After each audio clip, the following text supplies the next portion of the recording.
Kulthum in 1935. Now, one of the reasons for her enormous appeal is that she came from a very humble background. She knew poverty firsthand. Virginia Danielson, take us through her early life. What happened? Well, she was born in a village in the delta of Egypt to a poor family. The father was the imam, or the local official of the mosque, and he made extra money by singing at weddings and saints' days and local occasions.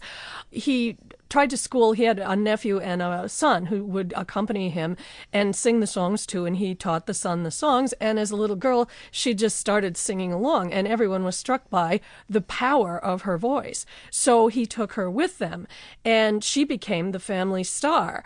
But she always talked about herself as Bint al-Beled, as a daughter of the countryside, as coming from a poor family. She never affected to wealth, even though eventually she accumulated it. Well, these are the words she used about that. My childhood was not different from that of many children of my country. As we've heard, her father was the imam of the local mosque, and he used to add to his income by singing religious songs for weddings and other celebrations in the surrounding villages. One day, I heard my parents whispering after the morning prayer. My father said we don't have enough money to keep Kulthum in school. What money we have must go on our son's education. I listened to my mother plead with him to find the extra coin it would take for me to stay in school. How or where my father found that coin, I will never know. Well, this is a crucial, obvious question, isn't it, Adaf? I mean, was it very unusual at that time for girls to be encouraged to be performers? To be performers, yes, absolutely. At the time when Kulthum was establishing her career in Cairo, there were other women singers, but it was not a particularly reputable profession. So they'd be very popular and powerful and rich, but they would not be socially accepted in respectable circles.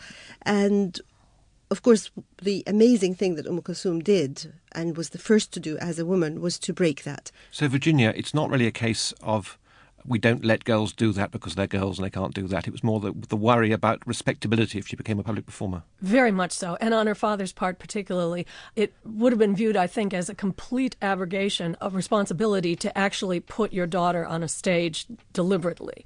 And so he dressed her as a boy. And it wasn't, I think most people realized she was a girl, but it was a step toward modesty and protection of her. What she dressed as was a Bedouin boy. Now, she was a peasant. They were all peasants. And so to dress as a Bedouin, as an Arab, was to be in costume, to be in fancy dress. It wasn't so much a sort of a gender change as it was saying this is a theatrical role that this person is playing. It was play acting.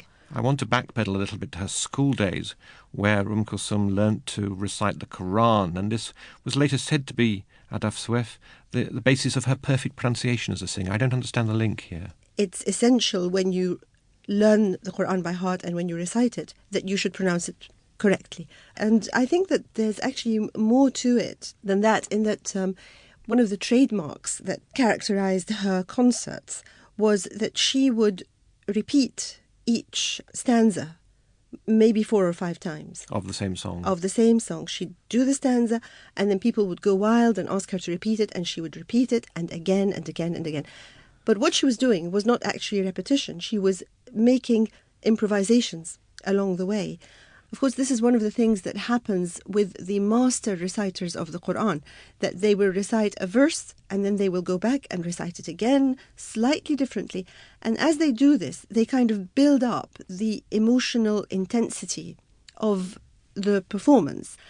And this, I think, is what she did with her sort of varied repetitions, and I don't know that anybody else has ever done that. I want to hear more about her childhood. In her early days, Kulthum and her father were so poor they would walk to their gigs, so to speak, their engagements, but later she said she felt as if they'd walked the entire delta before they set foot in Cairo.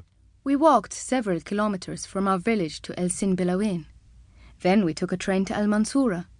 Then we took a boat across the Nile to Takha. Then we took another train to Nabrawa and walked to the village where the wedding was supposed to be held.